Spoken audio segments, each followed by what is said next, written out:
Europe's future 10 years from now, which is an interesting topic to ponder. What's even more important, however, is what is awaiting us in the meantime. For we are at present facing grave and unresolved problems, all of which will have an impact on what will become of us in 10 years' time.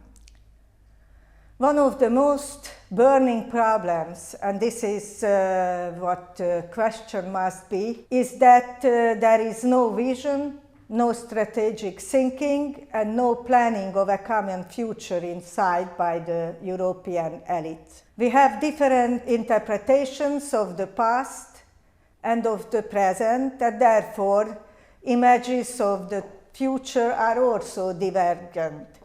The two main concepts, what we have now on the table, are a European future, where Europe is based on the nation states, and the concept of the United States of Europe, an empire led by Germany. So Europe is divided on that question. The foundation of Europe was based after 1945 on the transatlantic bond.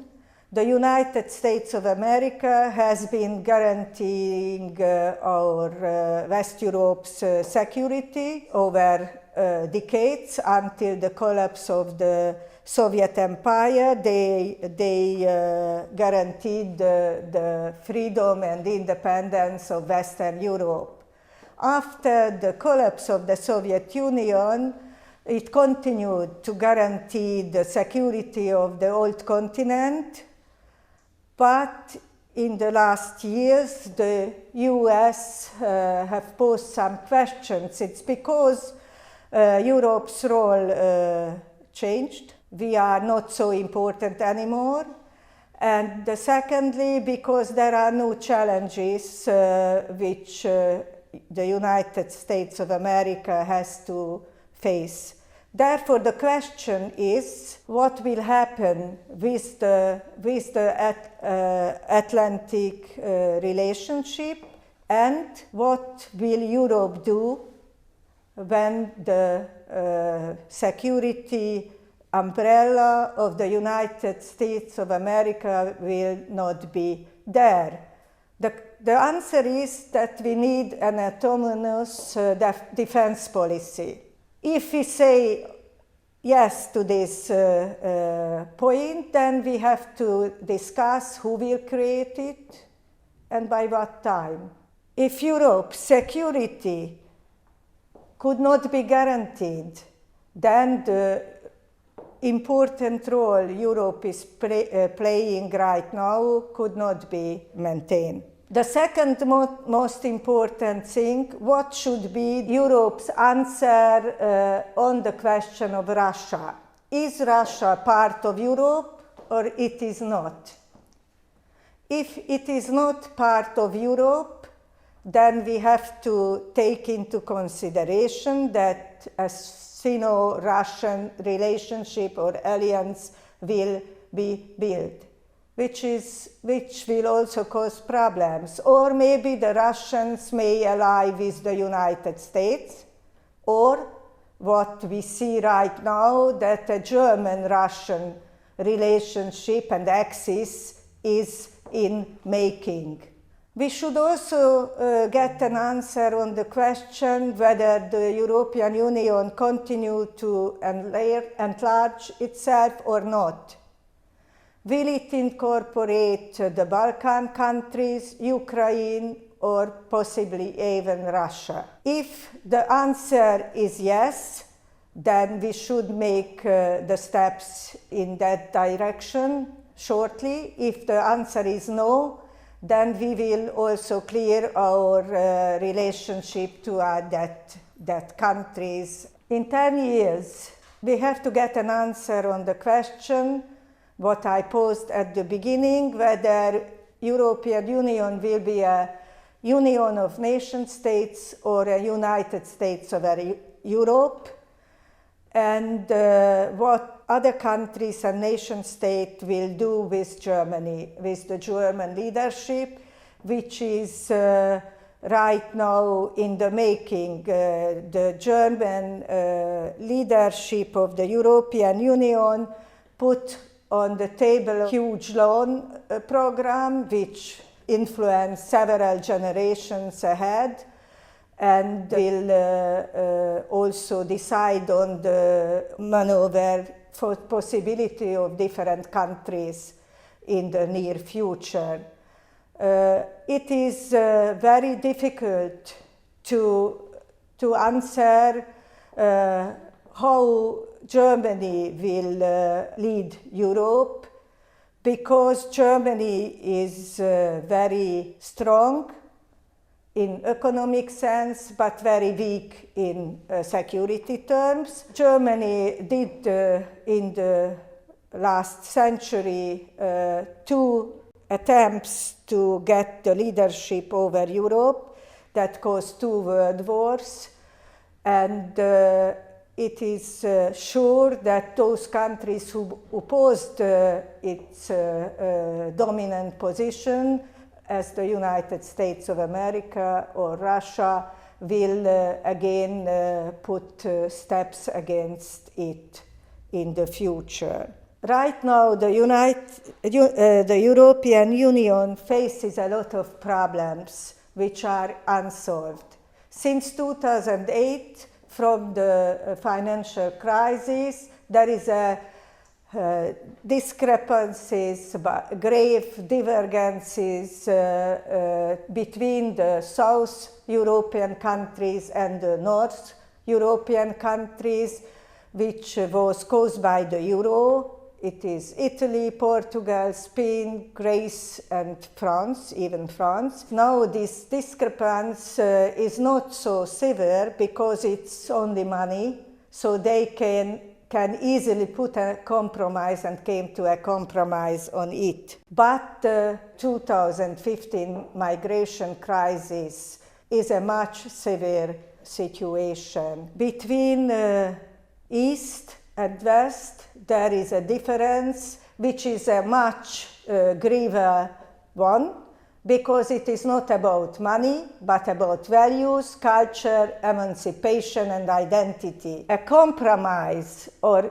agreement seems impossible there, because it is about life and death struggle. The difference is based not just the 45 years of communism, but also on the older historical experiences, because Western Europe is colonized the whole world, and Eastern Europe did not colonize. Therefore, we have no feeling for remorse or solidarity with the people who are coming from the colonies. That is the task and the matter for Western Europe. What is very important, and the Western European did not understand, that in 1990 the nation state was fighting against the last colonial empire, the Soviet Union, and we were successful and created again our national state. So we want to keep our independence and our sovereignty. What is very important to understand, that if the Western countries after 30 years call us as new democracy, and after 16 years membership in the European Union we are still referred to as new member states, that is a sign that they are not seeing us as equal partner in their club. Western Europe should understand that our experiences of the communist period for 45 years is a basis for mutual understanding in Central Europe and Eastern Europe. We have our own value system, and we refuse to get lectures from Western European elites who never asks us questions, but only wants to tell us how to behave and what to do. We have to solve the problems of the 2008-2010 financial crisis. We also have on the table the problem of the migration. We had to face the COVID-19 pandemic problem also. In this pandemic, the European Union's bureaucracy also has again proved useless. The solutions came from the nation states. Countries closed their borders and began to get national solutions to the COVID. The institution of family was used in the lockdown to give support and help to the members of families, to the children, to the elders. We also was confronted with our weakness. Europe depended on China for face masks, ventilators, and the rest of medical equipment and material. That is a great lesson for us, which we have to learn. I very much hope that Europe will be coming to the senses and will draw the proper conclusions. So outsourcing our productions must cease. We have to go back to work and be able to produce the most important basic productions which we need, which are necessary. Europe must realize that China, India, Africa, and South America can be top competitors in the future. And we have to make improvements in the education also, where standards are falling since decades, and as a result of which we are being overtaken by Asian students in all fields. The most important thing is that we abandon the utopian dream of a bureaucratic United States of Europe under German leadership and Western domination.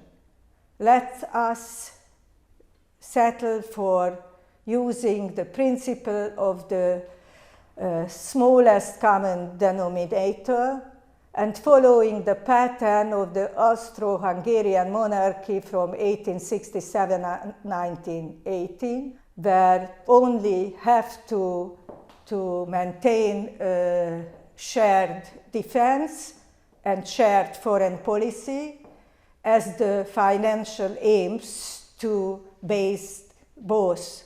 And all the other problems should be left to the sovereign nation states. Let's enjoy the advantage of the common market, but let's part with the cultural and moral imperialism which could not make peace in the continent. I really hope that we will learn these lessons. We must work more and better in order to achieve higher growth if we want to preserve our present living standards. We have key years ahead. Let's make good use of them.